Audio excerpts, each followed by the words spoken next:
ஜெபம் பண்ணுகிறோம். துதிகளின் மத்தியில் வாசம் பண்ணுகிற எல்லாம் நல்ல தேவனே, இந்த மன மகிழ்ச்சியான நாளின் காலங்களை தாரோவுக்கு நன்றி செலுத்துகிறோம். அப்பா, கர்த்தருடைய ஆலயத்திற்கு போவோம் வாருங்கள் என்று சொன்னபோது மகிழ்ச்சியாக இருந்தபடி மகிழ்ச்சியோடு உமக்கு ஆராதனை செய்ய ஆண்டவரை பரிசுத்த இருதயத்தோடு நாங்கள் உங்களை தொழுது கொள்ள சமூகத்திலே நாங்கள் ஒருமித்து கூடி வந்திருக்கிறோம். ஆண்டவரே, இந்த வருடம் முழுவதும் எங்களை கிருபையாய் பாதுகாத்து வழிநடத்தி இந்த ஆண்டின் இறுதிக்குள்ளாக உங்களுடைய கிருபையினால் நாங்கள் நிலைநிற்பதற்கு கிருபை செய்திருக்கிறேன். அதுக்காக நன்றி செலுத்துகிறோம். அப்பா, இந்த நாளிலும் ஆண்டவரே நம்முடைய சமூகத்தை நோக்கி பார்க்கின்ற பொழுது உங்களுடைய வார்த்தையினாலும் உங்களுடைய வசனத்தினாலும் எங்களை தேய்ச்சி வழிநடத்தி ஆராதனை முழுவதுமாக ஆண்டவர்களையும் மகிமை பிரசுரத்தை நாங்கள் பெற்றுக் கொள்வதற்கு கிருபை செய்ய வேண்டும் என்று ஜெபிக்கிறோம். அப்பா, இந்த நேரத்தை கருத்தில் அர்ப்பணிக்கிறோம். மீட்பர் இயேசுவின் மூலம் நமக்கு ஜீவனுள்ள பிதாவே. முன்போடு கீதமாக நாம் யாவரும் எழுந்து நின்று ஆராதனை கீதங்கள் 833, 200 கீதம் 88. ஆராதனை கீதங்கள் 833, 200 கீதம் 88. முதல் 5 கவிகளை மாத்திரம் பாடுவோம். மேலோகராஜன் வருங்காலமாக. Thank you.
துன்மார்க்கன் தான் செய்து துன்மார்க்கத்தை விட்டு விலகி நியாயத்தையும் நீதியையும் செய்வானையாகி அவன் தன் ஆத்துமாவை பிழைக்கப்படுவான்.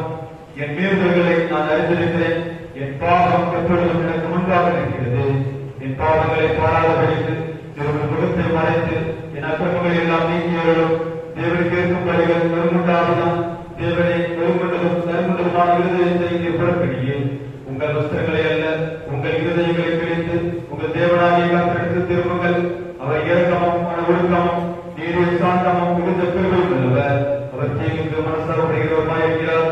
நம்முடைய தேவனாகிய ஆண்டவருக்கு விரோதமாக நாம் கலகம் பண்ணி அவர் நமக்கு முன்பாக வைத்த நியாயப்பிரமாணத்தை நடத்துகிறார். நாம் அவருடைய சத்தத்துக்கு செவிகொள்ளாமல் போனோம். ஆனாலும் நம்முடைய தேவனாகிய கர்த்தரிடத்தில் இரக்கங்களும் மன்னிப்புகளும் உண்டு. கர்த்தாவை என்னை நம்பியும் ஆனாலும் அவமாய் போகாதபடிக்கு உங்களுடைய கோபத்தினாலே அல்ல கட்டாய் நம்பியும் மனம் திரும்புங்கள். பரலோகராஜ்யம் சமீபித்திருக்கிறது. நான் எழுந்து என் தகப்பனிடத்திற்கு போய் தகப்பனை கரத்துக்கு விரோதமாக உமக்கு முன்பாகவும் பாவம் செய்தேன். இனிமேல் குமாரன் சொல்லப்படுவதற்கு நான் பார்த்தேன் அல்ல என்பேன். கர்த்தாவே ஜீவனுள்ள ஒருவனும் உமக்கு முன்பாக நீதிமான் அல்லாததினாலே அடியை நியாயத்திற்கு பிரவேசியாதீர்கள். நமக்கு பாவங்களே நம்மை நாமே வஞ்சிக்கிறவர்களாக இருக்கும். சத்தியம் நமக்கு இல்லாது நம்முடைய பாவங்களை நாம் அறிக்கையிட்டால் பாவங்களை நமக்கு மன்னித்து எல்லா அநியாயத்தையும் நீக்கி நம்ம சுத்திகரிப்பதற்கு கர்த்தர் உண்மையும் நீதியும் உள்ளவராக இருக்கிறார். பிரியமான சகோதரர், நம்முடைய பரமபிதாவாகிய சர்வ வல்லமையுள்ள தேவனுடைய இரக்கத்தினாலும் பாவம் மன்னிப்பு பெறுவதற்காக நாம் செய்த பரிதமான பாவங்களையும் அக்கிரமங்களையும் ஒரு சந்நிதியில் மாயமாய் மறைத்துக் கொள்ளாமல் பணியும் தாழ்மையும் துக்கமும் கீழ்ப்படுதல் தாசம் நாம் ஏவுகிறது. நாம் எக்காலத்திலும் தேவனுக்கு முன்பாக நம்முடைய பாவங்களை மனதில் இறக்க வேண்டும் என்று அவருடைய திருக்கரங்களினால் நாம் பற்றுக்கொண்ட மெய்ஞான குணங்களுக்காக சுதந்திரம் செலுத்தவும் மிகவும் சிறந்த அவருடைய புகழை பிரஸ்தாபம் பண்ணவும் அவருடைய மகா பரிசுத்த வசனத்தை கேட்கவும் நம்முடைய சரீரத்துக்கும் ஆத்மாவுக்கும் தெரியவர்களுக்காக வேண்டிக் கொள்ளவும் நாம் கோடி வந்திருக்கிறது பாவங்களை அறிக்கையிடுவது நமது விசேஷித்த கடமையாக இருக்கிறது. ஆகையால் இருக்கிறேன் நாம் யாவரும் சுத்த இதயத்தோடும் தாழ்ந்த சத்தத்தோடும் பரவ வசனத்தையில் என்னுடைய கூட சிறந்த உங்களை வேண்டிக் கொள்கிறேன். யாவரும் குழந்தைப்படி பொதுவான பாவனை ஜபத்தை சேர்ந்து இருக்கும். சர்வ வல்லமையும் மிகுந்த இறக்கம் உள்ள பிதாவே, தப்பிப்போனவர்களை போல நாங்கள் விட்டு வழிகாட்டு போனோம்.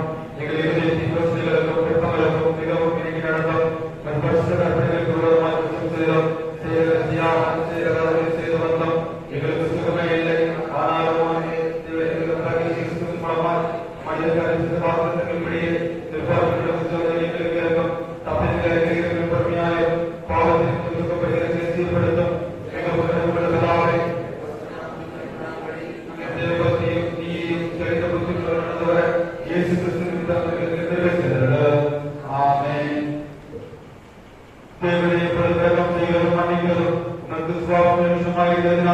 எங்கள் தாழ்மையான விண்ணப்பங்களை ஏற்றுக்கொண்டு எங்கள் பாவங்களாகிய தன்மையினால் கட்டுள்ளவர்களாயும் ஒழுக்கமான மற்றும் விடுதலாக வேண்டும் என்று எங்கள் மத்திய சோதனைகளுக்காக படைத்து வச்சுகிறவருமாய் இயேசு கிறிஸ்துவின் உண்டாக உண்மை வேண்டிக் கொள்கிறோம்.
Amen.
முறையாக வாசிக்கும்படியாக கொடுக்கப்பட்டுள்ள சங்கீதம் 75.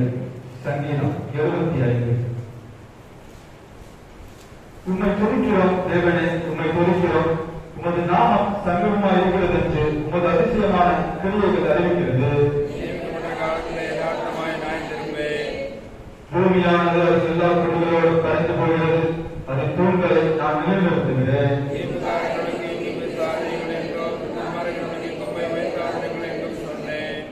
உங்கள் கொள்கை உயரமாக உயர்த்தாதிருங்கள், இருமாப்புடைய கல்பனையாளர்களால் பேசாதிருங்கள். தேவனை நியாயாதிபதி ஒருவனை தாழ்த்தி ஒருவனை உயர்த்துகிறார்.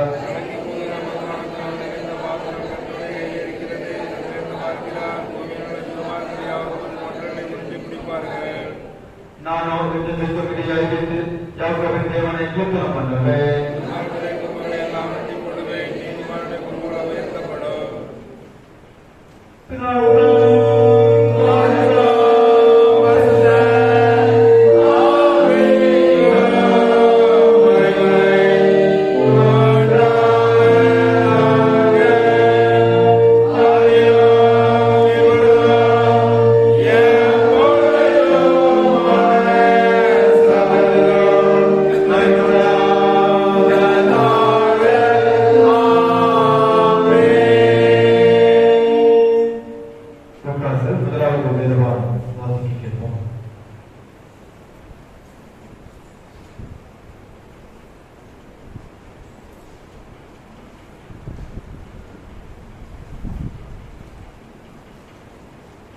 வாசிக்கும்படியாக கொடுக்கப்பட்டுள்ள முதலாவது வேத பகுதி ஏசாயா தீர்க்கதரிசியின் புத்தகம் 2ஆம் அதிகாரம் 2ஆம் வசனம் முதல் 5ஆம் வசனம் வரை. ஏசாயா 2ஆம் அதிகாரம் 2ஆம் வசனம் முதல். கடைசி நாட்களில் கர்த்தருடைய ஆலயமாகிய பர்வதங்களின் கொடுமுடியில் ஸ்தாபிக்கப்பட்டு மலைகளுக்கு மேலால் உயர்த்தப்படும். எல்லா ஜாதிகளும் அதற்கு ஓடி வருவார்கள். திரளான ஜனங்கள் புறப்பட்டு வந்து நாம் கர்த்தரின் பர்வதத்துக்கும் யாக்கோபின் தேவனுடைய ஆலயத்துக்கும் போவோம் வாருங்கள். அவர் நமது வழிகளை நமக்கு போதிப்பார். நாம் அவர் பாதைகளில் நடப்போம் என்பார்கள். ஏனெனில் சீயோனிலிருந்து வேதமும் எருசலேமிலிருந்து கர்த்தரின் வசனமும் வெளிப்படும். அவர் ஜாதிகளுக்குள் நியாயம் தீர்த்து திரளான ஜனங்களை கடிந்து கொள்வார். அப்பொழுது அவர்கள் தங்கள் பட்டயங்களை மண்வெட்டிகளாகவும் தங்கள் ஈட்டிகளை அறிவாள்களாகவும் பிடிப்பார்கள். ஜாதிகளின் விரோதமாய் ஜாதி பட்டயம் எடுப்பதில்லை. இனி அவர்கள் யுத்தத்தை கற்பதுமில்லை. யாக்கோபின் வம்சத்தாரே, கர்த்தரின் வெளிச்சத்திலே நடப்போம் பாருங்கள் என்பது வாசிக்கும்படியாக கொடுக்கப்பட்டுள்ள முதலாவது பகுதி. யாவரும் எழுந்து நின்று தேவனை துதிக்கிறோம் இந்த பாடலுக்கு பதிலாக 3 வாய்ப்பு இடத்தை யாவரும் எழுந்து நின்று பாடுவோம். ஆராதனை கீதங்கள் 222, 200 ஆண்டு கீதம் 371. ஆராதனை கீதங்கள் 222, 200 ஆண்டு கீதம் 371. கர்த்தர் சிருஷ்டித்த சகல சிருஷ்டிகளே. Amen.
22ஆம் அதிகாரம் 10ஆம் வசனம் முதல். பின்னும் அவர் என்னை நோக்கி, இந்த புஸ்தகத்தில் உள்ள தீர்க்கதரிசன வசனங்களை முத்திரை போட வேண்டாம், காலம் சமீபமாய் இருக்கிறது. அநியாயம் செய்கிறவன் இன்னும் அநியாயம் செய்யட்டும், அசுத்தமாய் இருக்கிறவன் இன்னும் அசுத்தமாய் இருக்கட்டும், நீதி உள்ளவன் இன்னும் நீதி செய்யட்டும், பரிசுத்தம் உள்ளவன் இன்னும் பரிசுத்தமாகட்டும். இதோ சீக்கிரமாய் வருகிறேன். அவனவனுடைய கிரியைகளின்படி அவனவனுக்கு நான் அளிக்கும் பலன் என்னோட கூட வருகிறது. நான் அல்பாவும் ஒமேகாவும், ஆதியும் அந்தமும், முந்தினவரும் பிந்தினவருமாய் இருக்கிறேன்.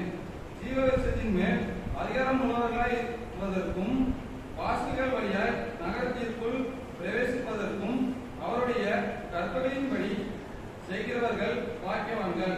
நாய்களும் சூனியக்காரரும் விபச்சாரக்காரரும் கொலைபாதகரும் விக்கிர ஆராதனைக்காரரும் பொய்யை விரும்பி அதன்படி செய்கிற யாவரும் புறம்பே இருப்பார்கள். சபைகளில் இவைகளை உங்களுக்கு சாட்சியாக அறிவிக்கும்படிக்கு இயேசுவாகிய நான் என் தூதனை அனுப்பினேன். நான் தாவீது வேரும் சந்ததியும் பிரகாசமுள்ள விடிவெளி நட்சத்திரமாய் இருக்கிறேன் என்றார். ஆவியும் மனவாட்டியும் வா என்கிறார்கள். கேட்கிறவனுக்கு வா என்பவனாக. தாகமாயிருக்கிறவன் பறக்கடவன், விருப்பமுள்ளவன் ஜீவ தண்ணீரை இலவசமாய் வாங்கிக் கொள்ள கடவன். இந்த புஸ்தகத்தில் உள்ள தீர்க்கதரிசன வசனங்களை கேட்கிற யாவருக்கும் நான் சாட்சியாக எச்சரிக்கிறதாவது, ஒருவன் இவைகளோட எதையாவதையும் கூட்டினால் இந்த புஸ்தகத்தில் எழுதியிருக்கிற வாதைகளை தேவன் அவன் மேல் கூட்டுவார். ஒருவன் இந்த தீர்க்கதரிசன புத்தகத்தின் வசனங்களிலிருந்து எதையாகிலும் எடுத்து போட்டால் ஜீவ புஸ்தகத்தில் இருந்தும் பரிசுத்த நகரத்தில் இருந்தும் இந்த புஸ்தகத்தில் எழுதப்பட்டவைகளிலிருந்தும் அவனுடைய பங்கை தேவன் எடுத்து போடுவார். இவைகளை சாட்சியாக அறிவிக்கிறவர் மெய்யாகவே நான் சீக்கிரமாக வருகிறேன் என்கிறார். ஆமென். கர்த்தராகிய இயேசுவே வாரும். நம்முடைய கர்த்தராகிய இயேசு கிறிஸ்துவின் கிருபை உங்கள் அனைவரும் கூட இருப்பதாக. ஆமென். வாசிப்புடைய குறிப்பிட்டுள்ள 2ஆம் படம் வாசி. சிறுபிள்ளைகள் சத்தியவசனம் கூறுவார்கள்.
சத்தியவசனம் யாவரும் சேர்ந்து கொள்வோம்.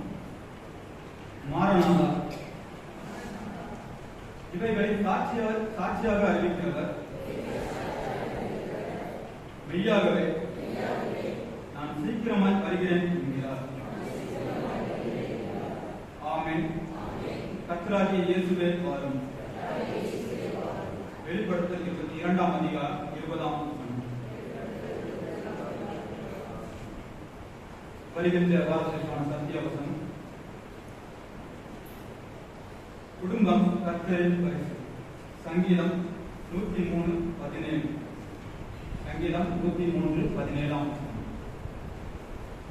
கர்த்தருடைய கிருபையோ அவருக்கு பயந்தவர்கள் மேலும், அவருடைய நீதி அவர்கள் பிள்ளைகளுடைய பிள்ளைகள் மேலும் அனாதியால் என்றென்றைக்கும் உள்ளது. ஆண்டவராகிய இயேசு கிறிஸ்துவின் நாமத்தில் அனைவருக்கும்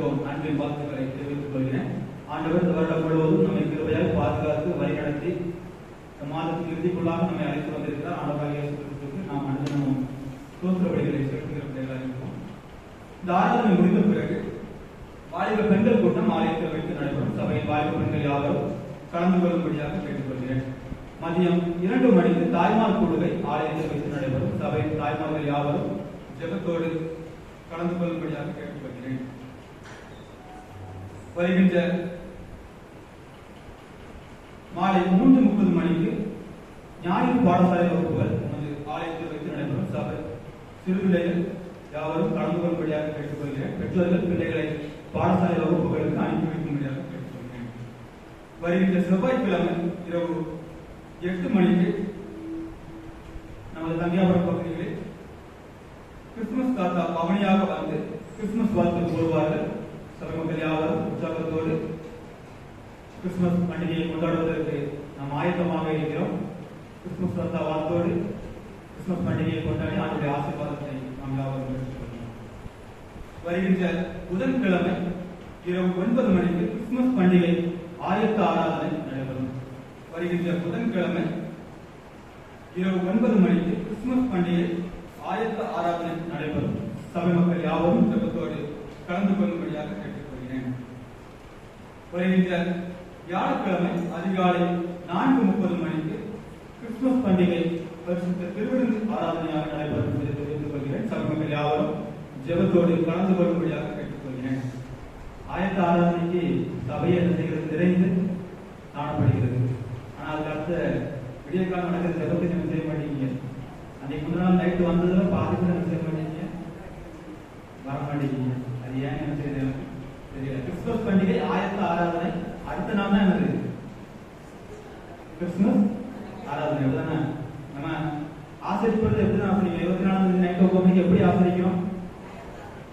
கிறிஸ்துமஸ் பண்டிகை ஆயத்த ஆராதனை. ஆயத்தமாயிட்டு வீட்டில் போட்டு தூங்கிடக்கூடாது. ஆயத்தமாயிட்டு என்ன செய்யணும்? அடுத்த நாள் காலையில் 4 மணிக்கு எழுப்பி வரணும். அதுதான் ஆயத்தப்படுறதுக்கு அர்த்தம். அப்படிதானே இஸ்ரவேல் ஜனங்கள் இயேசுவின் சமூகத்துக்கு வரதுபடி ஆயத்தமாகிட்டு வராம இருந்தாங்களா? கொஞ்ச நாள் ஆயத்தப்பட்டு அப்புறம் என்ன செஞ்சாங்க? ஆண்டோட சமூகத்துல வந்து காத்திருந்தாங்க. அப்ப நம்ம என்ன செய்யணும்? ஆண்டவருக்கு ஆயத்தப்படுவதற்கு உற்சாகமாக என்ன செய்யணும்? எல்லாரும் வந்து சபையில ஒரு நிறைவா காணப்படுது. அந்த ஆயத்தமானதுல பாதி பேர் என்ன செய்யறாங்க? அடுத்த ஆண்டோட சமூகத்துல என்ன செய்யறாங்க? காத்திருக்கிறாங்க. இந்த வருட கிறிஸ்துமஸ் ஆராதனை எப்படி இருக்கணும்? ஆயத்தமான அனைவரும் பரிசுத்த திருவிருந்து ஆராதனை என்ன செய்ய வேண்டும்? பங்கு பெற வேண்டும். கர்த்தர் தாமே ஒவ்வொருவரையும் ஆசீர்வதிப்பாராக.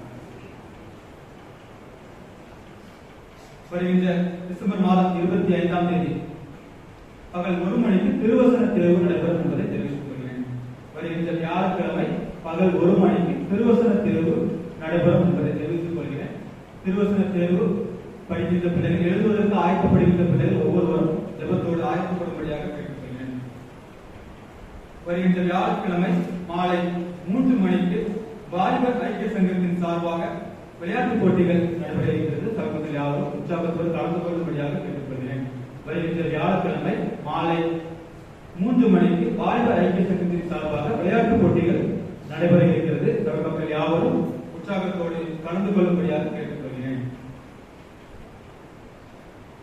வருகின்ற சனிக்கிழமை காலை 10 மணிக்கு வருடாந்திர சோஸ்திர துதி ஆராதனையாக நடைபெறும் என்பதை தெரிவித்துக் கொள்கிறேன். சபை மக்கள் யாவரும் ஜெபத்தோடு கலந்து கொள்ளும்படியாக கேட்டுக்கொள்கிறேன். வருகின்ற சனிக்கிழமை காலை 10 மணிக்கு வருடாந்திர சோஸ்திர துதி ஆராதனை நடைபெறும் என்பதை தெரிவித்துக் கொள்கிறேன். சபை மக்கள் யாவரும் கட்டாயமாக ஜெபத்தோடு கலந்து கொள்ள வேண்டும் என்பதையும் தெரிவித்துக் கொள்கிறேன். வருகின்ற ஞாயிறு நமது ஆலயத்தில் பரிசுத்த திருவிருந்து ஆராதனையாக நடைபெறும். சபை மக்கள் யாவரும் கலந்து கொள்ளும்படியாக கேட்டுக்கொள்கிறேன். வருகின்ற வியாழக்கிழமை புதன்கிழமை இரவு 9 மணிக்கு பரிசுத்த கிறிஸ்துமஸ் ஆயத்த ஆராதனையில் திரு ஞானமுத்து நாடார் மகன் தர்மசீலன் அவர்கள் குடும்பத்தின் சார்பாக கிறிஸ்துமஸ் கேக் வழங்கப்படும் என்பதை தெரிவித்துக் கொள்கிறேன். நாம் யாவரும் அவர்களுக்காக ஜெபித்துக் கொள்வோம். திருவசன தேர்வுக்கான பரிசுகளை திரு எஸ் அல்பர்ட் நாடார் அவர்கள் குடும்பத்தின் சார்பாக வழங்கப்படும் என்பதை தெரிவித்துக் கொள்கிறேன். மக்கள் யாவரும் அவர்களுக்காக நம்முடைய தனி ஜபங்களிலே குடும்ப ஜபங்களிலே ஜெபித்துக் கொள்வோம். கர்த்தர் தாமே ஒவ்வொருவரையும் ஆசீர்வதிப்பாராக.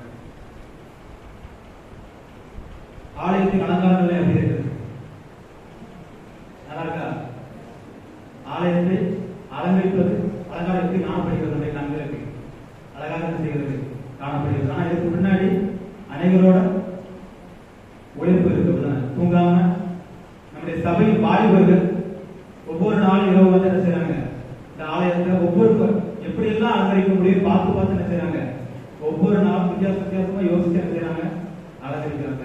அவர்களுக்கு சபையின் சார்பாக நன்றிகளையும் வாழ்த்துக்களையும் தெரிவித்துக் கொள்கிறோம். கர்த்தர் தாமே ஒவ்வொரு பிள்ளைகளையும் ஆசீர்வதித்து வழிநடத்தி வராங்க.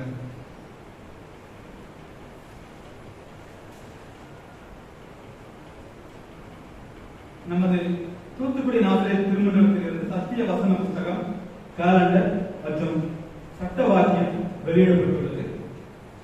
தினஜான புத்தகமும் வெளியிடப்பட்டுள்ளது. சபை மக்கள் யாவரும் வாங்கி பயன்பெறும்படியாக கேட்டுக்கொள்கிறேன்.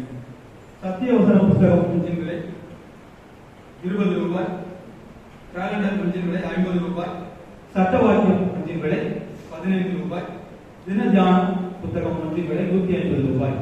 சபை மக்கள் யாவரும் வாங்கி பயன்பெறும்படியாக கேட்டுக்கொள்கிறேன்.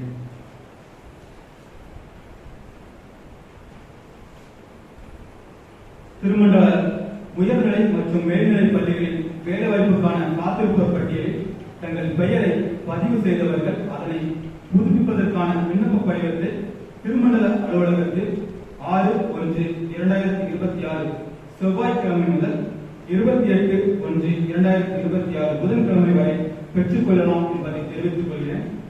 பூர்த்தி செய்த விண்ணப்பங்கள் சமர்ப்பிக்க வேண்டிய கடைசி நாள் 28/1/2026 புதன்கிழமை மாலை 5 மணிக்குள்ளாக சமர்ப்பிக்க வேண்டும் என்பதையும் தெரிவித்துக் கொள்கிறேன். விண்ணப்ப படிவம் ஒன்றின் விலை 250 ரூபாய். புதிதாக பதிவு செய்ய விரும்புகிறவர்கள் உயர்நிலை மற்றும் மேல்நிலை பள்ளிகளில் வேலைவாய்ப்புக்கு புதிதாக பதிவு செய்ய விரும்புகிறவர்கள் விண்ணப்ப படிவத்தை 2/3/2025 திங்கட்கிழமை முதல் பெற்றுக் கொள்ளலாம் என்பதை தெரிவித்துக் கொள்கிறேன். சமர்ப்பிக்க கடைசி நாள் 14/12/2026. கல்வி தகுதிக்கேற்ப வேலைவாய்ப்பிற்காக காத்திருப்போர் பட்டியலில் தங்கள் விருப்பத்திற்கு ஏற்ப பதிவு செய்து கொள்ளலாம் என்பதையும் தெரிவித்துக் கொள்கிறேன்.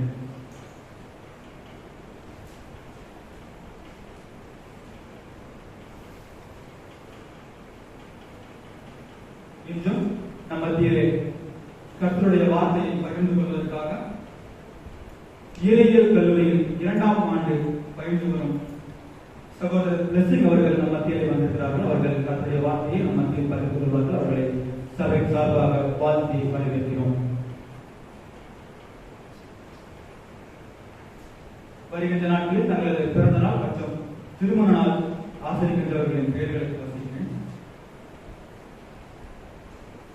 பிறந்த நாள் ஆசிரியப்பவர்கள் 21ஆம் தேதி ஜி ஜெயசித் ஜோயல், பெங்களூர். 22ஆம் தேதி ஸ்ரீ டேவிட் சர் துரைசாமி, சென்னை.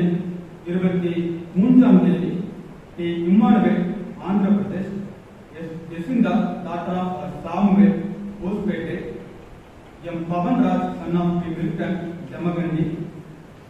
24ஆம் தேதி எஸ் ஸ்பீட்டி கிறிஸ்டினா, டாக்டர் சந்தோஷம், போஸ்பேட்டை. 25ஆம் தேதி P Arputharaj, son of Richard, Gangaiyapuram. I Gnanadurai Selvasingh, son of Emmanuel, Bangalore. S Jebasingh, son of P Selvaraj, Vellore. S Christopher, son of P Seeman, Erode. G Sharmila, wife of Gibson Daniel, Tiruppur. 26ஆம் தேதி R Samuel, son of G Rajaiah, Salem. P Abraham, Gangaiyapuram. 27ஆம் தேதி S பெப்சியா, doctor of Samuel, Salem. R Babu Selvasingh, son of SPDS Rajaduraisamy, Bangalore. S Christian, son of Samuel, Chennai. இவர்கள் வருகின்ற நாட்களில் தங்களது பிறந்த நாட்களை ஆசிரிக்கின்றார்கள். திருமண நாள் ஆசிரிக்கின்ற பிள்ளைகள் பி டார்வின், பி ஜான்சிமேரி அவர்கள், கங்கையாபுரம். பி இம்மானுவேல் சார்லஸ் மற்றும் பபிதா கிறிஸ்டிலா அவர்கள், வேலூர். 27ஆம் தேதி எஸ் பட்டுராஜன், பி பாக்கியக்கணி, கங்கையாபுரம். 28ஆம் தேதி அருள்தாஸ் சாமுவேல், ஏ பிடிசி சாம்சல்லம், பெங்களூர். இவர்கள் வருகின்ற நாட்களில் தங்களது திருமண நாளை ஆசிரிக்கின்றார்கள். நமது சபையில் வருகின்ற நாட்களில் பிறந்த நாள் மற்றும் திருமண நாளில் ஆசிரிக்கின்ற பிள்ளைகளுக்கு சபையின் சார்பாக வாழ்த்துக்களை தெரிவித்துக் கொள்கிறோம். இவர்களுக்கான வாக்குத்தத்த வசனம் சங்கீதம் 18:2. சங்கீதம் 18:2. கர்த்தர் என் கண்மலையும் என் கோட்டையும் என் இரட்சகரும் என் தேவனும் நான் நம்பியிருக்கிற என் துருகமும் என் கேடகமும் என் இரட்சணிய கூம்பும் என் உயர்ந்த அடைக்கலமுமாய் இருக்கிறார். இப்பொழுது பாடகர்கள் ஒரு சிறப்பு கவிவட்டை பாடுவார்கள். அதைத் தொடர்ந்து நாம் அவர்களுக்காக ஜெபம் செய்வோம்.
கிருபையும் இரக்கமும் நிறைந்த எங்கள் அன்பின் நல்ல ஆண்டவரே, மகிமையான வேலைக்காக நாங்கள் துதிக்கிறோம், சோஸ்தரிக்கிறோம். அப்பா, இந்த நாட்களிலும் 15 நாட்களிலே தங்களது பிறந்த நாட்கள் மற்றும் திருமண நாளில் ஆசிரிக்கின்ற பிள்ளைகளுக்காக இந்த சமூகத்தை நாம் பார்க்கிறோம்.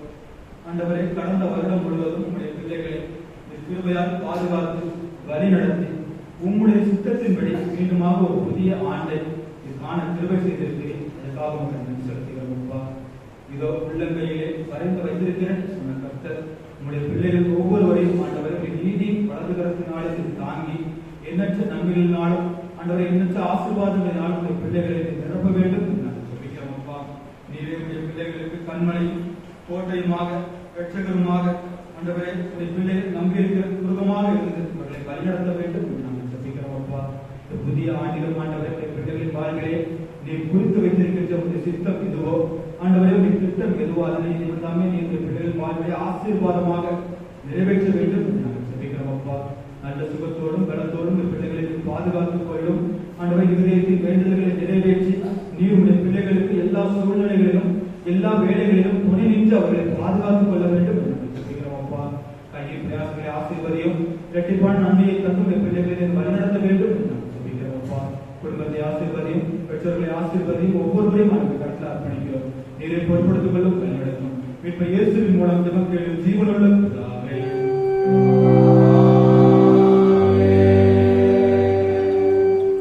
யாவரும் எழுந்திருந்து 100ஆம் சங்கீதத்தை பாடலாக பாடுவோம். Amen.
Amen.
ராஜா வருகிறார் ஆயத்தமாவோம். ராஜா வருகிறார் ஆயத்தமாவோம். இயேசு வருகிறார் என்று கொண்டு செல்வோம். இயேசு வருகிறார் என்று கொண்டு செல்வோம். பல்லக்கெல்லாம் நிரம்பிட வேண்டும். மாலைகள் குன்றுகள் நகர்ந்திட வேண்டும். ஓனலானவை நேராகணும். கரையானவை சமமாகணும். நல்ல கனிகொடா மரங்களெல்லாம் வெட்டுண்டு அக்கினியில் போடப்படும். நல்ல கனிகொடா மரங்களெல்லாம் வெட்டுண்டு அக்கினியில் போடப்படும். ராஜா வருகிறார் ஆயத்தமாவோம். ராஜா வருகிறார் ஆயத்தமாவோம். இயேசு வருகிறார் என்று கொண்டு செல்வோம். இயேசு வருகிறார் என்று கொண்டு செல்வோம். பள்ளங்களெல்லாம் நிரம்பிட வேண்டும். மாலைகள் குன்றுகள் நகர்ந்திட வேண்டும். ஓனலானவை நேராகணும். கரடானவை சமமாகணும்.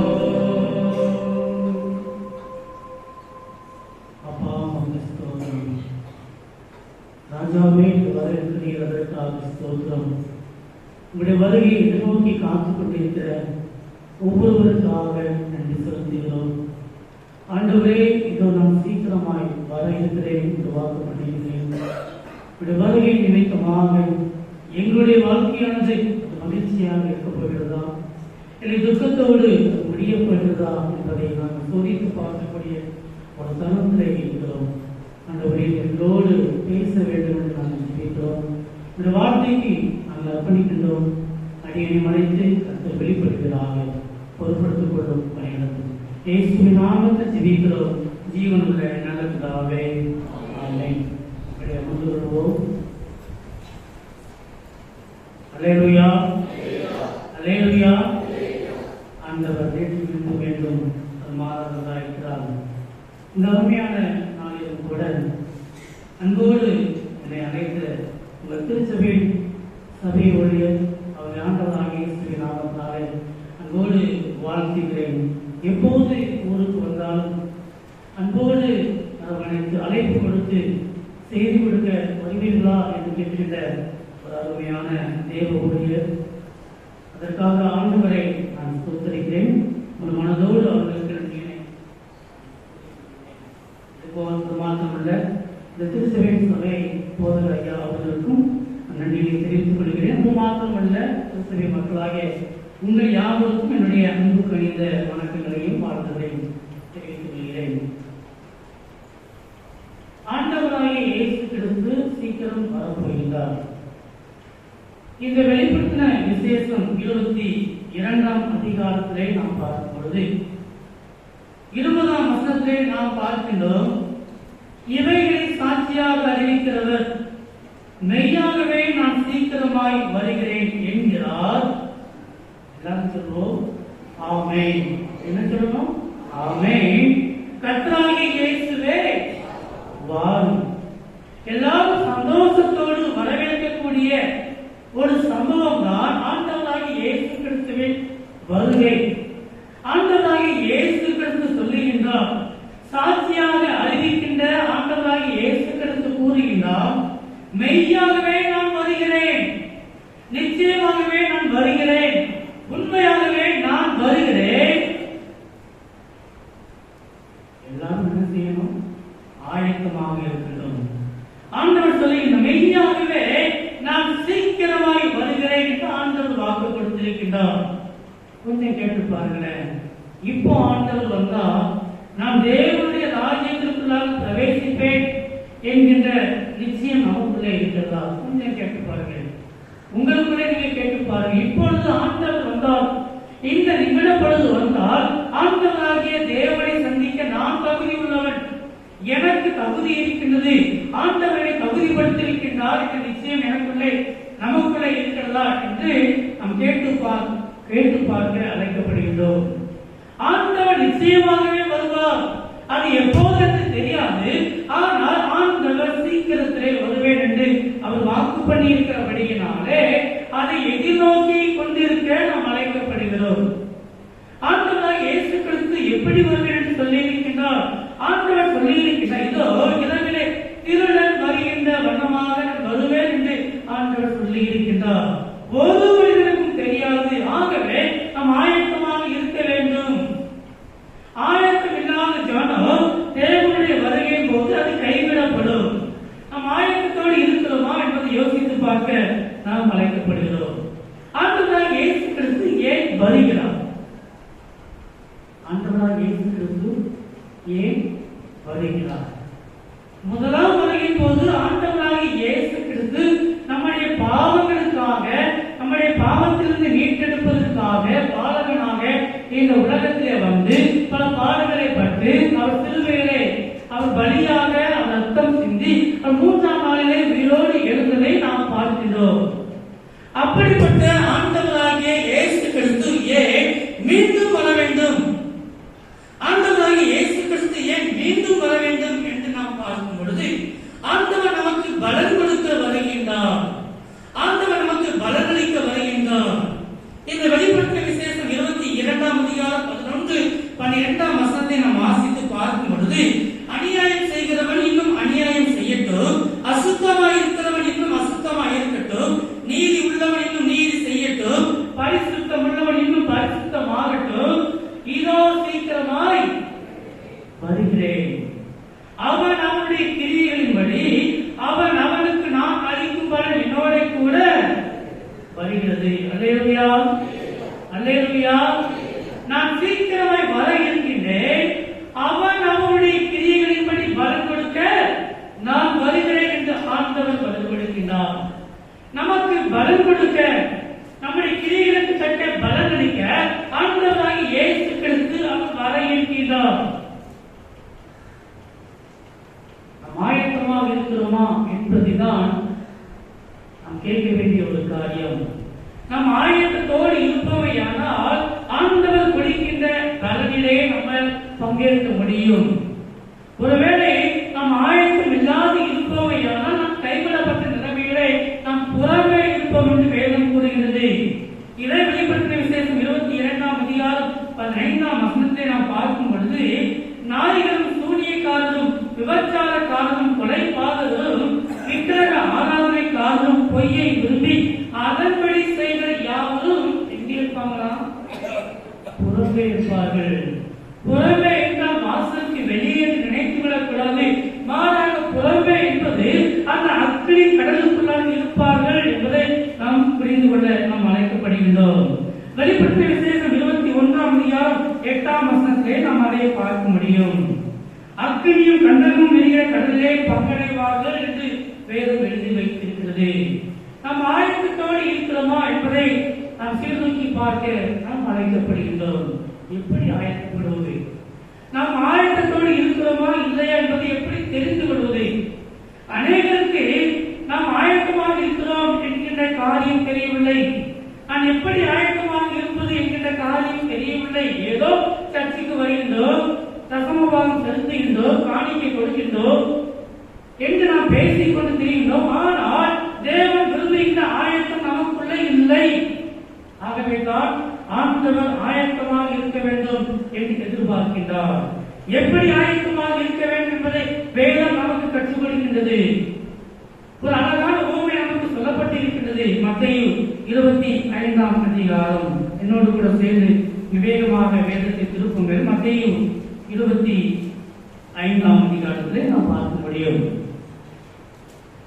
10 கன்னிகைகளை குறித்ததான காரியத்தை ஆண்டவர் எழுதி வைத்திருக்கிறார். இந்த சம்பவமானது நமக்கு நன்றாக தெரிந்த ஒரு சம்பவமாக இருக்கிறது. ஆனால் இந்த சம்பவத்திற்கும் நம்முடைய வாழ்க்கைக்கும் என்ன தொடர்பு இருக்கிறது என்பதை நாம் ஆராய இருக்கின்றோம். இந்த 10 கன்னிகைகளை குறித்து நாம் பார்க்கும்போது ஆண்டவர் ஒப்பிட்டு பேசுகிறார்.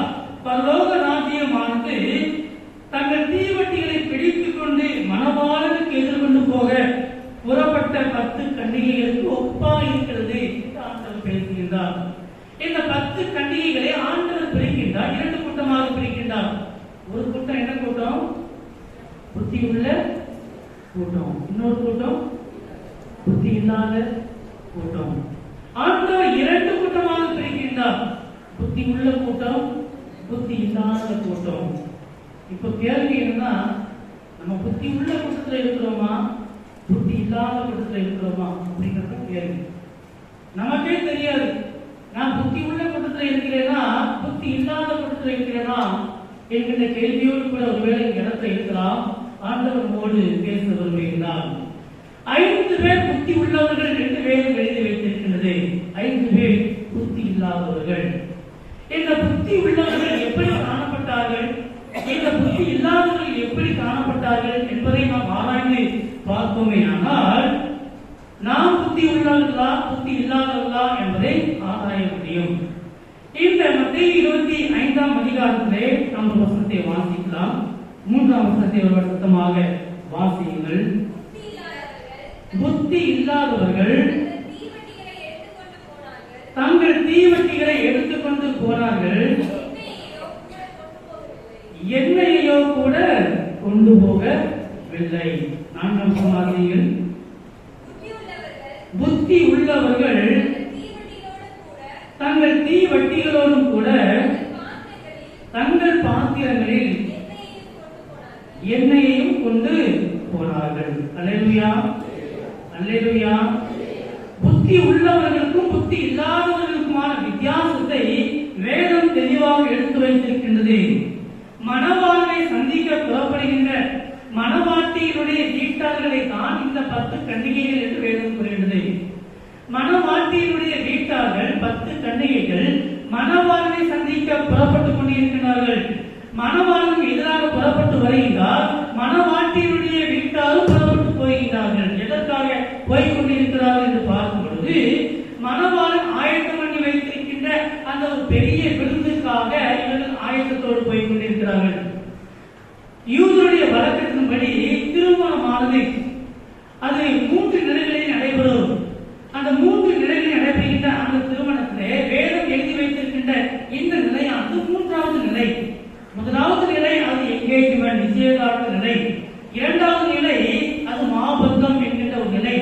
3வது நிலையிலே அது திருமணம், அதாவது ஒரு பெரிய விருந்து கொண்டாடுகின்ற ஒரு நிலை என்று நாம் பார்க்கின்றோம். யூத சடங்காச்சாரத்தை நாம் படித்தோமே ஆனால் நமக்கு தெரியும். இங்கே நடக்கின்ற காரியம் என்ன என்று பார்க்கும்போது 3வது நிலை. இப்பொழுது மணவாளன் என்ன செய்கின்றார்? மணவாட்டியை அழைத்து போவதற்காக அவர் வருகின்றார். மணவாட்டி இப்பொழுது ஆயத்தமாக இருக்கின்றார். மணவாட்டியை ஆயத்தப்படுத்தியிருக்கின்ற அந்த 10 கன்னிகைகள் இப்பொழுது ஆயத்தத்தோடு தீவட்டிகளை எடுத்துக்கொண்டு அவர்கள் வந்து கொண்டிருக்கிறார்கள். இப்பொழுது ஒரு சத்தம் இருக்கின்றது, மணவாளன் இதோ வருகிறார். மத்தேயு 25ஆம் அதிகாரத்திலே நாம் பார்க்கும் பொழுது 6ஆம் வசனத்திலே ஒரு வாசியுங்கள். நடு ராத்திரியிலே இதோ மணவாளன் வருகிறார், அவருக்கு எதிர்கொண்டு போக புறப்படுங்கள் என்கிற சத்தம் உண்டாயிற்று. இப்பொழுது மணவாட்டியின் வீட்டார்கள் காத்திருக்கிறார்கள். மணவாளன் எப்போது வேண்டுமானாலும் வரலாம், ஆனால் அவர் இருட்டிலே வருவார். நடு ராத்திரியிலே வருவது அவர்களை வழக்கமாக இருந்தது. ஆகவே இவர்கள் தீவட்டிகளை எடுத்துக்கொண்டு காத்திருக்க வேண்டிய கட்டாயத்தில் இருந்தார்கள். இப்பொழுது மணவாளன் வந்துவிட்டார், இதோ மணவாளன் இதோ வந்துவிட்டார் என்ற சத்தம் கேட்ட மாத்திரத்திலே இப்பொழுது தூங்கிக் கொண்டிருந்த அந்த 10 கன்னிகைகள் என்ன செய்கிறார்கள்? விழிக்கிறதை வேதம் இங்கே சுட்டி காட்டுகின்றது. மணவாளன் வர தாமதித்த போது தூங்கினார்கள், ஆனால் இப்பொழுது மணவாளன் வருகிறார் என்ற சத்தம் கேட்ட மாத்திரத்திலே இப்பொழுது அந்த 10 கன்னிகைகளும் எழுந்திருந்து தங்கள் தீவெட்டிகளை ஆயத்தப்படுத்தினார்கள் என்று 7ஆம் வசனத்திலே நாம் பார்க்கிறோம். 8ஆம் வசனத்தை நாம் பார்க்கும் பொழுது இப்பொழுது புத்தி இல்லாதவர்கள்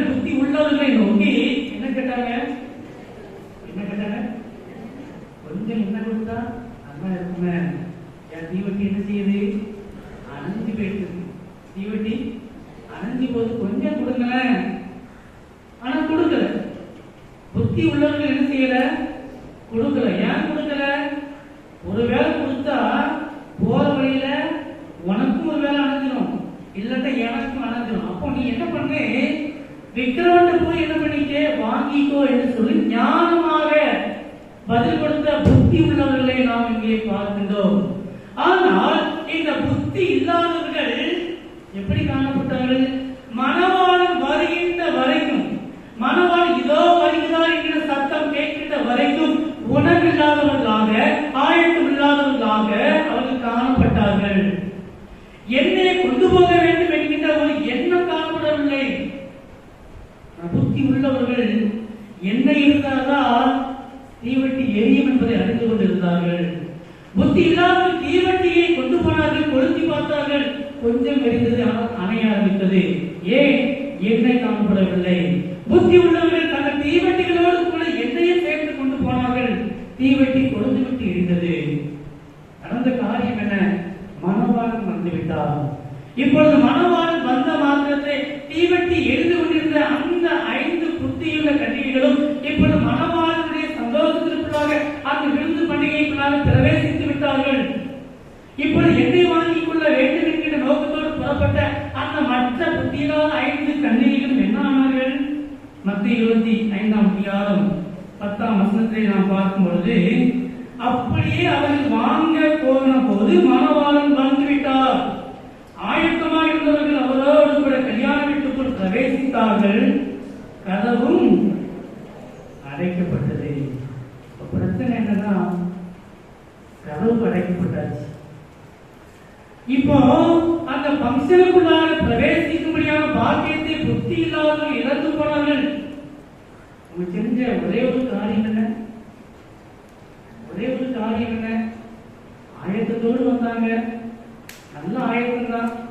மணவாளனை பார்த்துடணும், மணவாட்டி எடுத்துக்கணும், பத்திரமா கொண்டு போய் சேர்த்துடணும், அந்த திருமண விருதுல பங்கு பெறணும், எல்லாம் ஆசை இருந்துச்சு. ஆனா ஆயத்தம் இல்லை, சரியான ஆயத்தம் இல்லை. அவங்க நினைச்சாங்க எப்படியாவது கடன் வாங்கியாவது போயிதான் நினைச்சாங்களோ தெரியல. அங்க போயிட்டு எப்படியாவது சமாளிச்சு நினைச்சாங்களோ தெரியல. தகுந்த ஆயத்தம் இல்லை. மணவாளனை குறித்ததான ஒரு தகுந்த எதிர்பார்ப்பு இல்லை. மணவாளனை சந்திப்பதற்கு தகுந்த ஆயத்தம் இல்லாமல் இருந்தபடியினாலே அந்த மணவாளனுடைய விருந்து பண்டிகைக்குள்ளாக போக முடியவில்லை. ஒருவேளை இந்த இடத்துல நீங்கள் நானும் வந்திருக்கிறோம். ஆயத்தம் இருக்கிறதா? தகுந்த ஆயத்தம் இருக்கிறதா? தேவ ராஜ்யத்திற்குள் பிரவேசிப்பதற்கு வேண்டியதான ஆயத்தம் நமக்குள்ள இருக்கிறதா? அந்த 10 கன்னிகைகளும் தூங்கினாங்க.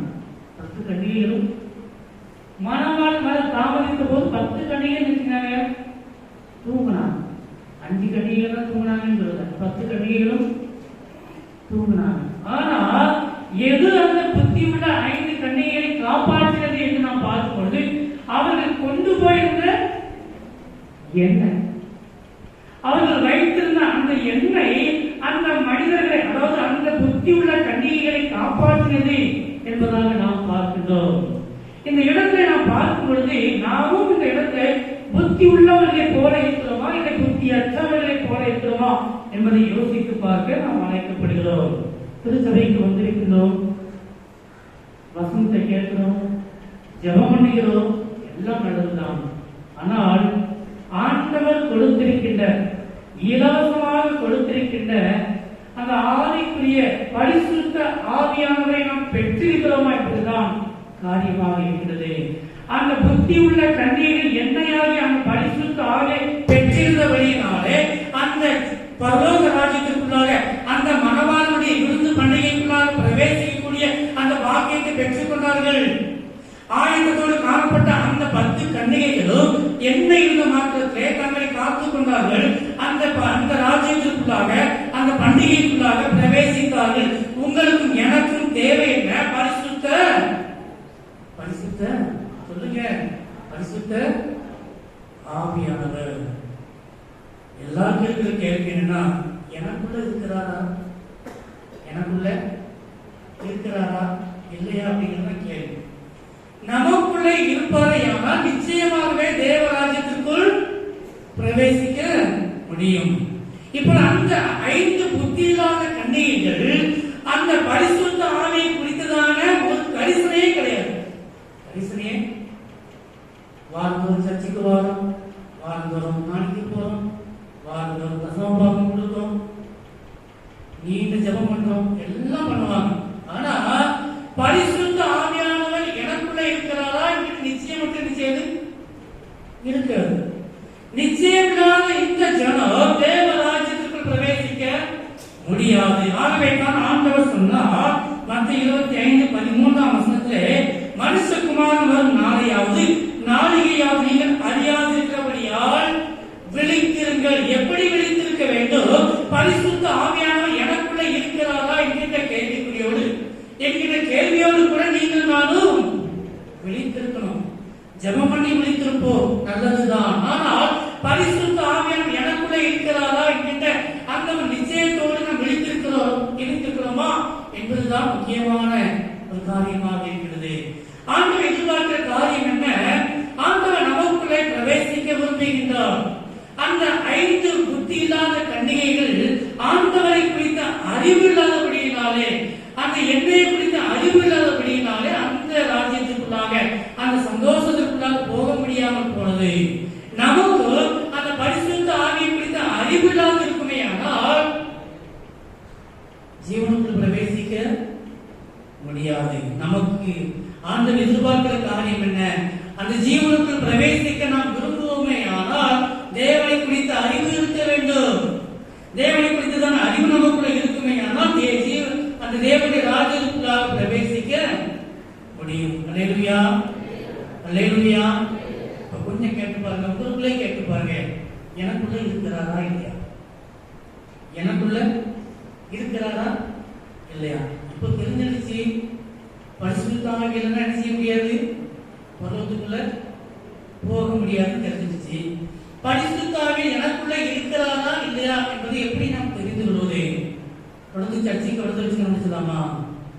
தொடர்ந்து ஜெபம் பண்ணதை வச்சு கண்டுபிடிச்சலாமா? எதை வச்சு கண்டுபிடிக்கிறது? எப்படி கண்டுபிடிக்கிறது?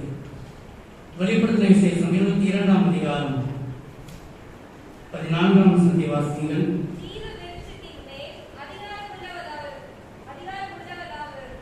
ஜீவ விருட்சத்தின் மேல் அதிகாரம் உள்ளவர்கள் ஆவதற்கும் வாசல்கள் வழியாய் நகரத்திற்குள் பிரவேசிப்பதற்கும் அவருடைய கற்பனைகளின்படி செய்கிறவர்கள் பாக்கியவான்கள். அல்லேலூயா, அல்லேலூயா. யாரெல்லாம் அவருடைய கற்பனைகளின்படி செய்கிறார்களோ அவர்கள் பாக்கியவான்கள். அவர்கள் தேவனுடைய ராஜ்யத்திற்குள் செல்ல தகுதி உள்ளவர்கள். நாம் தேவனுடைய கட்டளைகளுக்கு கீழ்ப்படிந்து நடக்கிறோமா என்பதை கொஞ்சம் யோசித்து பார்க்க நாம் அழைக்கப்படுகின்றோம். தேவனை அறிந்திருக்கிறேன் என்று சொல்லியோ தேவனுடைய கற்பனைகளை கை கொள்ளாதவன் பொய்யன் என்று வேதம் எழுதி வைத்திருக்கிறது. நான் தேவனை அறிந்திருக்கின்றேன், நான் தேவனோடு உறவாடுகிறேன் என்று சொல்லிக் கொண்டு தேவன் நமக்கு கற்றுக் கொடுத்திருக்கின்ற கட்டளைகளை கை கொள்ள முடியவில்லை என்றால் நான் பொய்யனாக இருக்கிறேன் என்று வேதம் கூறுகிறது. வாசிக்கலாமா? 1 யோவான் 2ஆம் அதிகாரம் 3-4 வசனங்கள் வாசியுங்கள். அவருடைய கற்பனைகளை நாம் கை கொள்ளுகிறவர்களானால் அவரை அறிந்திருக்கிறோம் என்பதை அதனால் அறிவோம். அவரை அறிந்திருக்கிறேன் என்று சொல்லியோ அவருடைய கற்பனைகளை கை கொள்ளாதவன் பொய்யனாயிருக்கிறான், அவனுக்குள் சத்தியம் இல்லை. ஆண்டவர் தெளிவாக கூறுகின்றார், கற்பனைகளை அறிந்திருக்கிறேன், கற்பனைகளை கை கொள்ளுகிறேன் என்று சொல்லியோ அந்த கற்பனைகளை கை கொள்ளவில்லை என்றால், ஆண்டவரை அறிந்திருக்கிறேன் சொல்லியோ அந்த கற்பனைகளை கை கொள்ளவில்லை என்றால் அவன் பொய்யனாக இருக்கிறான் என்று வேதம் எழுதி வைத்திருக்கிறது.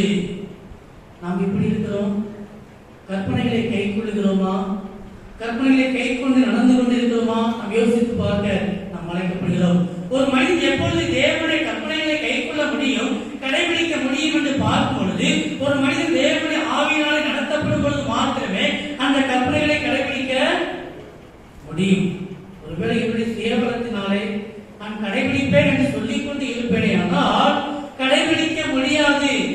மனிதன் எப்பொழுது அந்த கற்பனைகளை கைக்கொள்ள முடியும் என்று நாம் பார்க்கும் பொழுது அவன் தேவனால் வழிநடத்தப்படுகின்ற அனுபவத்துக்குள்ளாக இருக்க வேண்டும்.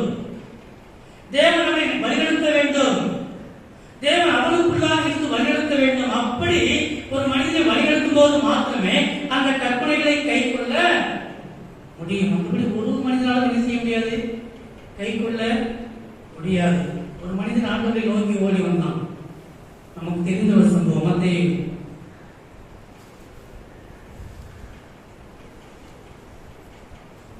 மத்தேயு 19ஆம் அதிகாரம் 16ஆம் வசனம் முதல் நன்றாக தெரிந்த ஒரு பகுதி. ஒரு மனிதன் ஓடி வந்து, ஆண்டவரே, நித்திய ஜீவனை சுதந்திரத்துக் கொள்வதற்கு நான் என்ன செய்யணும் சொல்லி கேட்டான். ஆண்டவர் சொன்னார், நீ ஜீவனுக்குள் பிரவேசிக்க விரும்பினால் என்ன பண்ணணும்? என்ன பண்ணணும்? என்ன பண்ணணும்? சத்தமா சொல்லுங்க. என்ன பண்ணணும்?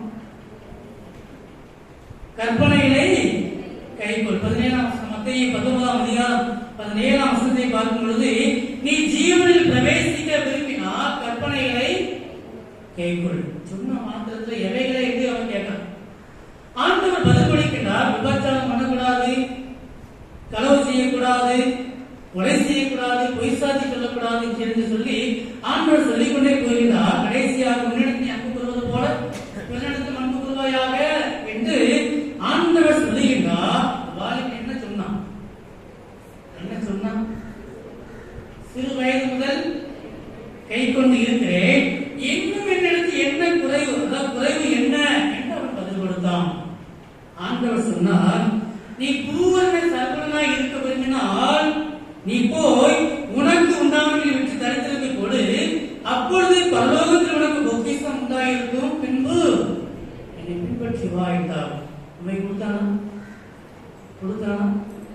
சரி, அவன் பின்பற்றி போனானா? ரெண்டுமே பண்ணல. ஒண்ணு கொடுக்கல. ஆண்டவர் சொன்னா என்னை பின்பற்றி வாழ்ந்தாரு, பின்பற்றி போகல.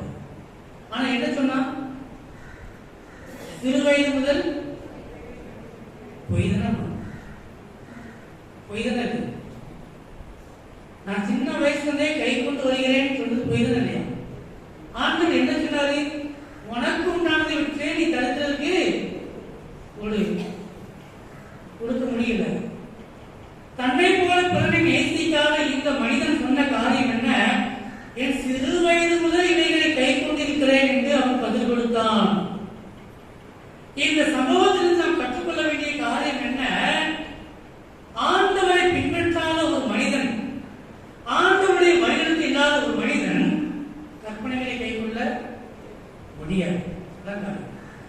ஆண்டவரை பின்பற்றாத ஒரு மனிதன், ஆண்டவருடைய வழிநடத்தல் இல்லாத ஒரு மனிதன் கற்பனைகளை கைக்கொள்ள முடியாது என்பதைத்தான் இந்த இடத்திலே நாம் பார்க்கின்றோம். அப்போ ஆண்டவர் ஏன் நீ கற்பனைகளை கைக்கொள்ள வேண்டும் என்று ஏன் சொன்னார்? முடியாதுன்னு சொல்றோம். அப்புறம் எதுக்கு ஆண்டவர் நீ ஜீவனில் பிரவேசிக்க விரும்பினால் கற்பனைகளை கைக்கொள் என்று ஆண்டவர் ஏன் சொல்லணும்?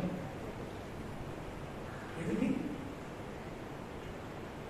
ஏன் சொல்லணும்னா, உன்னால இதை கடைபிடிக்க முடியாதுன்னு சொல்லி ஒத்துக்கொண்டு நீ என்னை நோக்கி பார்க்க வேண்டும் என்பதற்காக சொன்ன காரியம் அது.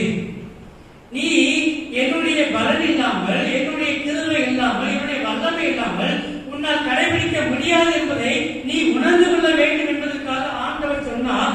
ஆனால் அந்த வாலிபனோ இவைகளை சிறு வயது முதல் கை கொண்டிருக்கிறேன் என்று சொல்லி அவன் போய் கூறினான். நம்ம என்ன செய்யணும்னா இப்படி வீட்டே இருக்கோம். என்னால முடியும், என்னால் இதை செய்ய முடியும், கை கொள்ள முடியும். எப்போது முடியும்?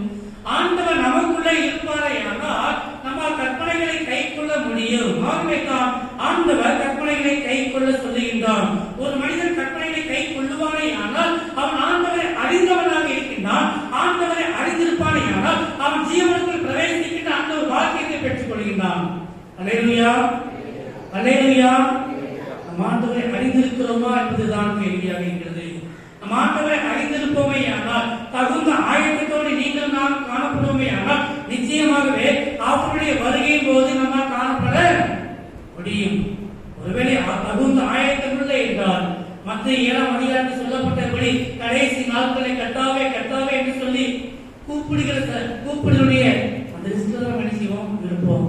இப்படி நாமத்தினால் பிசாசை வளர்த்தேன், இப்படி நாமத்தினால் தீர்க்கதரிசனம் வளைத்தேன், இப்படி நாமத்தினால் அநேக அற்புதத்தை ஆண்டவர் சொல்லுகின்றார், ஒரு கால் நான் அறியவில்லை. ஆண்டவரை அறிகின்ற விதமாக நாம் அறிய அழைக்கப்படுகின்றோம்.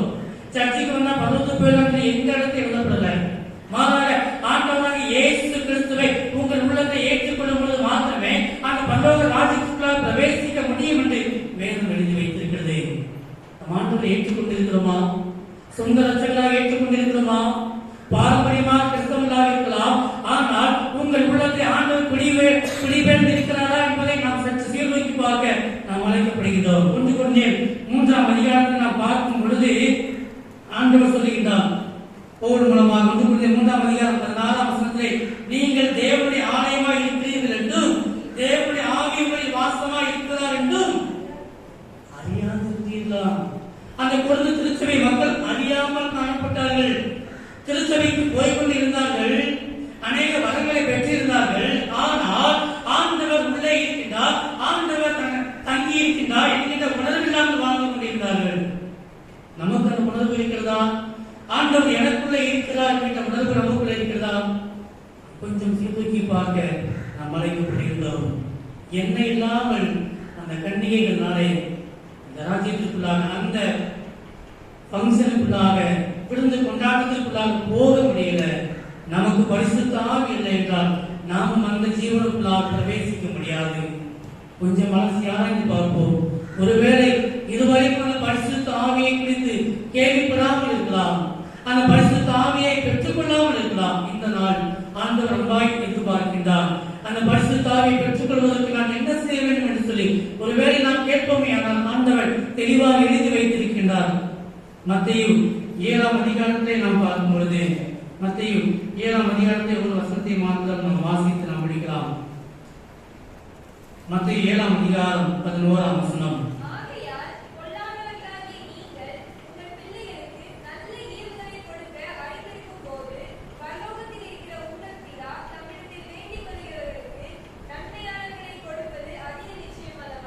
நன்மையானவைகளை கொடுப்பது அதிக நிச்சயம் அல்லவா? இதே பகுதியை லூக்கா எழுதும் பொழுது லூக்கா 11ஆம் அதிகாரத்திலே 13ஆம் வசனத்தை வாசிங்கள். லூக்கா 11:13. பொல்லாதவர்களாகிய நீங்கள் உங்கள் பிள்ளைகளுக்கு நல்ல ஈவுகளை கொடுக்க அறிந்திருக்கும் போது பரமபிதாவானவர் தம்மிடத்தில் வேண்டிக் கொள்ளுகிறவர்களுக்கு பரிசுத்த ஆவியை கொடுப்பது அதிக நிச்சயம் அல்லவா என்றார். ஆண்டவர் சொல்லுகின்றார், தம்மிடத்தில் வேண்டிக் கொள்ளுகிறவர்களுக்கு என்ன கொடுப்பாரா? என்ன கொடுப்பாரா? பரிசுத்த ஆவியை கொடுப்பார். ஆண்டவரை நோக்கி கேட்கும் பொழுது அந்த பரிசுத்த ஆவியானவரை நமக்கு தந்தருவார். ஆகவே நம் ஆண்டவரை நோக்கி நாம் இப்பொழுது ஜெபிக்க இருக்கிறோம். ஆண்டவரை நோக்கி நாம் பார்க்க இருக்கிறோம். அப்படியே நாம் கண்களை மூடி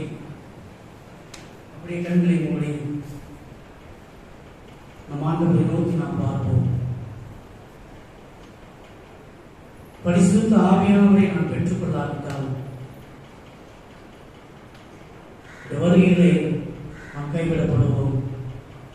அந்த பரிசுத்த ஆவியானவர் நமக்குள்ளே தங்க பொறுத்திருக்கிறார். ஆசரிப்பு கூடாரத்திலே வாசம் பண்ணினவர்,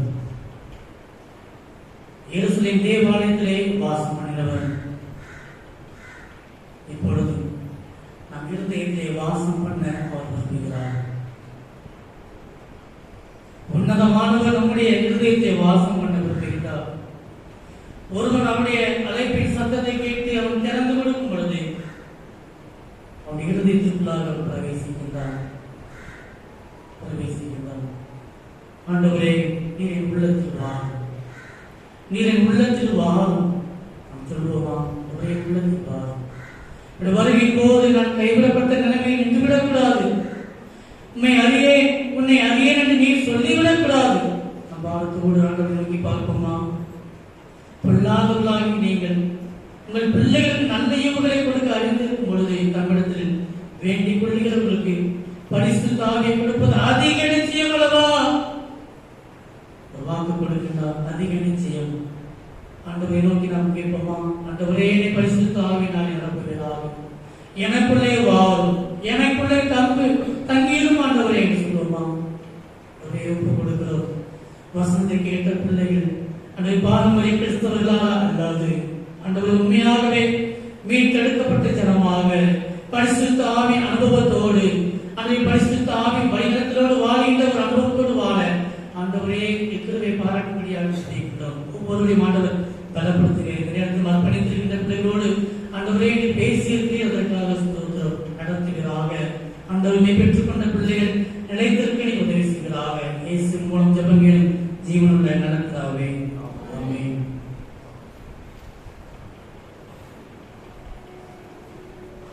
ஒரு அறிவிப்பு.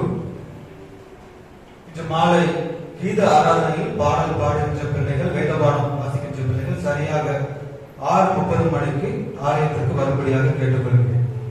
இன்று மாலை கீத ஆராதனையில் பங்கு வருகின்ற பிள்ளைகள் சரியாக 6:30 மணிக்கு ஆலயத்திற்கு வரும்படியாக கேட்டுக்கொள்கிறேன். பாடல் பாட வருகின்ற பிள்ளைகள் சபை ஊழியரிடம் பெயர் கொடுக்கும்படியாக கேட்டுக்கொள்கிறேன். காணிக்கை பாடலாக நாம் யாவரும் எழுந்து நின்று ஆராதனை கீதங்கள் 32, 20 கீதம் 105, கிறிஸ்தவ கீர்த்தனை 32, பெத்தலகன் ஊரோரம் சத்திரத்தை நாடி. ஆராதனை கீதங்கள் 32, 20 கீதம் 105, கிறிஸ்தவ கீர்த்தனை 32.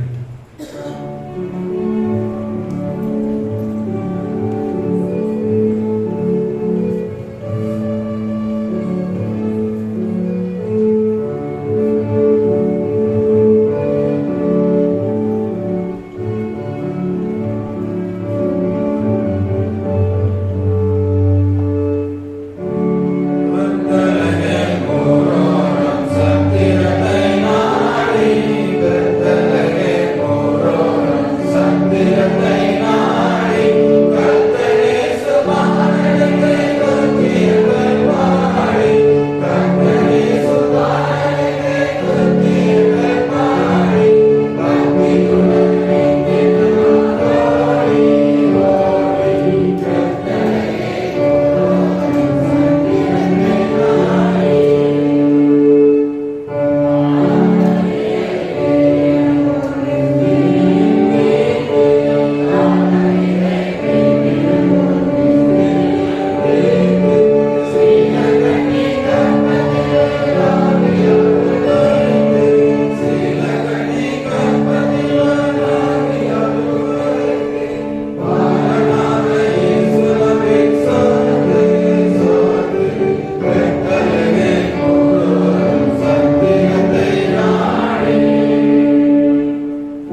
ஆசீர்வதிக்க வேண்டும் என்று நாங்கள் ஜெபிக்கிறோம் அப்பா.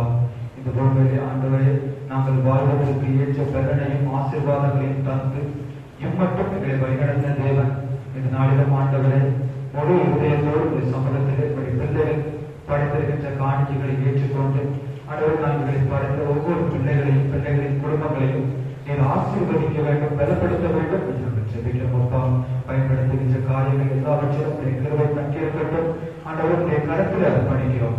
நீரை ஆசீர்வதியும் நீரை வழி நடத்தும். மேற்ப இயேசுவின் மூலம் நமக்கு ஜீவனுள்ள பிதாவே.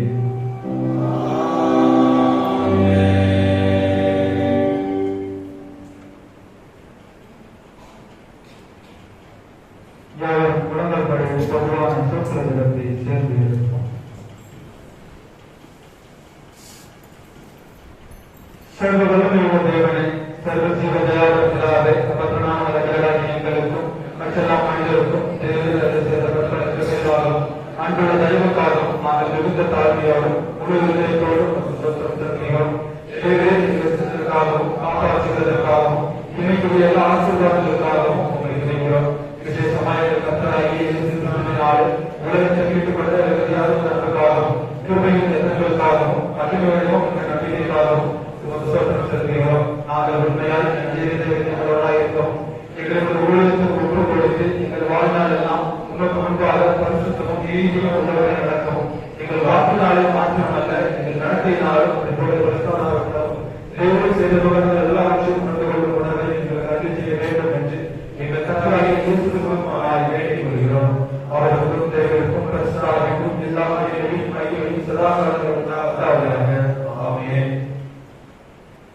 கிருபையும் இரக்கம் நிறைந்த எங்கள் அன்பின் நல்ல ஆண்டவரே, இந்த மகிழ்ச்சியான நாளில் மத்தியான வேலைக்காக உங்கள் நன்றி செலுத்துகிறோம் அப்பா. இந்த ஆராதனை ஆரம்பம் முதல் ஆண்டவரை இம்மட்டும் உங்களுடைய தெய்வீக பிரசனம் எங்களை வழிநடத்தி வந்ததற்காகவும் உங்களுடைய வார்த்தையினால் ஆண்டவரை எங்கள் மத்தியிலே வெளிப்பட்டு ஆண்டவரை உங்களுடைய வருகையை எதிர்கொண்டு நாங்கள் ஆயத்தமாவதற்கு எங்கள் இருதயத்தை ஏவிட வேண்டும் என்று நாங்கள் ஜெபிக்கிறோம் அப்பா. ஒவ்வொரு நாளும் ஆண்டவரை நாங்கள் உங்கள் சமூகத்தில் வருகின்ற பொழுது எங்களை அர்ப்பணிக்கிறோம். வேத வசனங்களை நாங்கள் கேட்கின்ற பொழுது அதன்படி நாங்கள் கீழ்ப்படித்து நடக்கவும் ஆண்டவருடைய சமூகத்திலே நாங்கள் ஜெபிக்கின்ற பொழுது எங்களையே உடைய கருத்தில் தந்து ஆண்டவரை முழு இதயத்தோடும் முழு பலத்தோடு நாங்கள் உண்மை அன்பு பொழுது அப்புறம் உண்மையவைகளை மாத்திரம் நாங்கள் சிந்திக்கவும் செயல்படவும் கிருபை செய்ய வேண்டும் என்று நாங்கள் ஜெபிக்கிறோம் அப்பா. இந்த நாளிலும் ஆண்டவரை நாங்கள் கேட்ட வார்த்தைகள் எங்கள் வாழ்வின் பலனாய் எங்கள் வாழ்வின் ஒளியால் நாங்கள் எடுத்துக்கொண்டு ஜீவிப்பதற்கு கிருபை செய்ய வேண்டும் என்று நாங்கள் ஜெபிக்கிறோம் அப்பா. உடைய வருகையின் தன்மையாக இருக்கிறது நாங்கள் அறிந்திருக்கிறோம் ஆண்டவரே.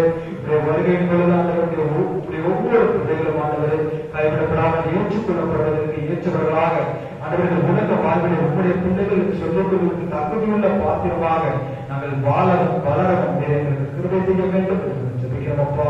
இந்த கிருபையின் காலத்திலே ஆண்டவரை இம்மட்டும் எங்களை வழிநடத்தி பாதுகாத்து உடைய வார்த்தைகளால் எங்களை நிரப்புகின்ற கிருபைக்காக நன்றி செலுத்துகிறோம் அப்பா. ஆண்டவருடைய வார்த்தைகள் எங்கள் காடுகளில் தொழித்து கொண்டிருக்கின்ற பொழுது அதன்படி நாங்கள் கேட்டு செய்து ஆண்டவரே நாங்கள் உங்களுடைய பிள்ளைகளாக எங்களை ஆயத்தப்படுத்திக் கொள்வதற்கு கிருபை செய்ய வேண்டும் என்று நாங்கள் ஜெபிக்கிறோம் அப்பா.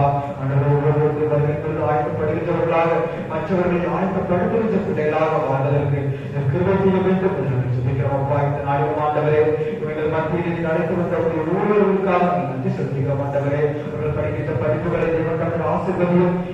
கல்லூரியில் ஆண்டவரே உங்களுடைய ஞானத்தை பெற்றுக் கொள்வதற்காக உமக்கள் உங்களுடைய ஒவ்வொருத்தருக்கும் தன் அர்ப்பணித்திருக்கிறவர்களுக்காக சமூகத்தில் நாங்கள் ஜெபிக்கிறோம். அப்பா நேரத்தை அறியாத பொறுப்படுத்திக் கொள்ளும் தேவைகள் எல்லாவற்றையும் சந்தியும் ஆண்டவரே உங்களுடைய பணியை தேவைகளுக்கு அர்ப்பணித்திருக்கின்ற உங்களுடைய அடியாரோட தேவனுடைய தேவக்காரம் அவரோடு நம்மை வழிநடத்த வேண்டும் என்று நாங்கள் ஜெபிக்கிறோம். அப்பா சொந்தத்தின் ஒவ்வொருவருடைய ஆசீர்வதியை வழிநடத்த வேண்டும் என்று நாங்கள் ஜெபிக்கிறோம். ஆண்டவரே சோசமான ஆண்டவரே சபை பிள்ளைகளை உங்களுடைய கருத்தில் அர்ப்பணித்து ஜெபிக்கிறோம். சிறியவர்கள் முதற்கொண்டு பெரியவர்கள் வரை ஆண்டவரை பேர்களாக அர்ப்பணிக்கிறோம். அப்பா சகல சாதுகளுக்குள்ளும் நான் ஆசீர்வதிப்பேன் என்று சொன்ன கருத்துடைய பிள்ளைகள் ஒவ்வொருவரையும் ஆண்டவர்களுடைய பிள்ளைகள் வாழ்விலே நீ கொடுத்திருக்கின்ற வாக்குத்தத்தத்தை சுத்தரித்துக் கொள்வதற்கு கிருபை செய்ய வேண்டும் என்று ஜெபிக்கிறோம். அப்பா இஸ்ரவேல் ஜனங்களே பிள்ளைகளே ஒரு ஆசீர்வாதமாய் அதிக அப்பத்தினால் கோஷித்து வழிநடத்தின தேவன் இந்த நாளிலும் ஆண்டவருடைய பிள்ளைகளின் வாழ்விலே எல்லாவற்றையும் சகலத்தையும் வருடத்தின் காலத்திலே நேர்த்தியாக செய்து பிள்ளைகளை பாதுகாத்துக் கொள்ளக்கூடிய ஜெபிக்கிறோம். அப்பா பிள்ளைகளுக்கு ஆண்டவரே நல்ல சகல சுகபலத்தை தேவன் தந்து கற்றுவிட வேண்டும் என்று ஜெபிக்கிறோம். ஆண்டவரே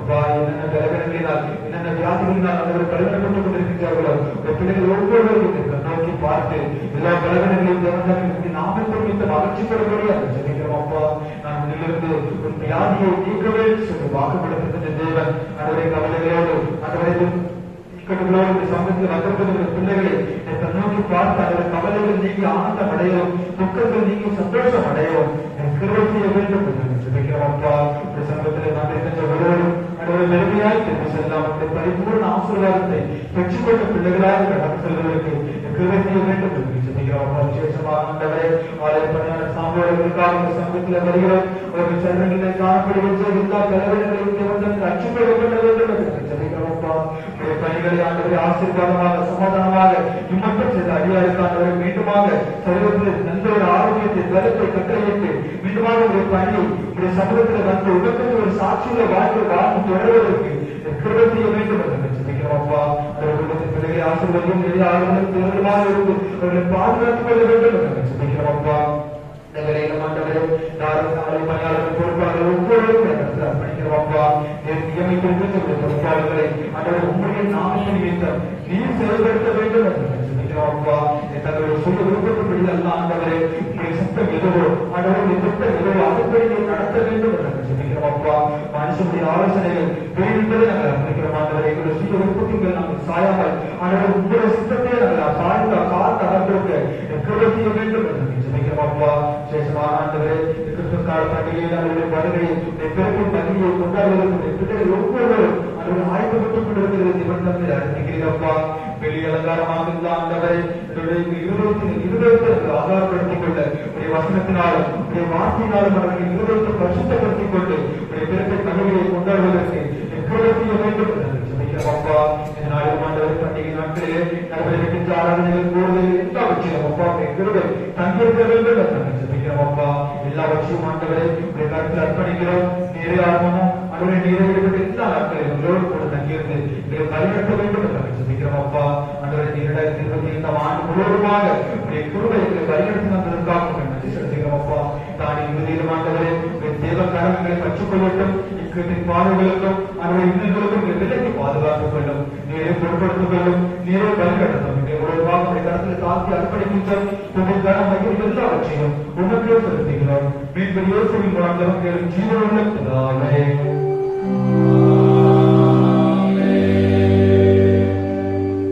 இத்தருணத்தில் அர்ப்பணப்பட்டு விண்ணப்பங்களை செய்ய எங்களுக்கு பெருமளவு சர்வ தேவன் 2 3 நாமத்தினால் கூடி வருகிறது.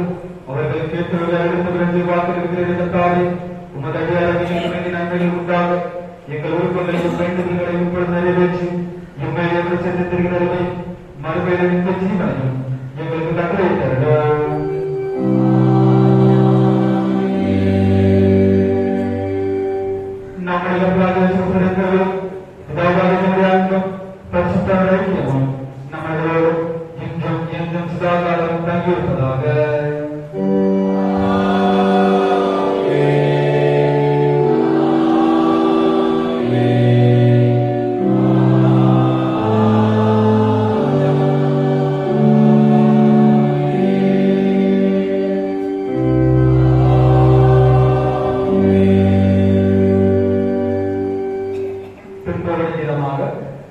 நாம் யாரும் இருந்து 833, இருநூற்றாண்டு கீதம் 88. ஐந்தாவது கவி முதல் 10வது கவி வரை பாடுவோம். ஆராதனை கீதங்கள் 833, இருநூற்றாண்டு கீதம் 88. ஐந்தாவது கவியிலிருந்து பாடுவோம். Thank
சமூகத்தில் துணையாக இருப்பதாக.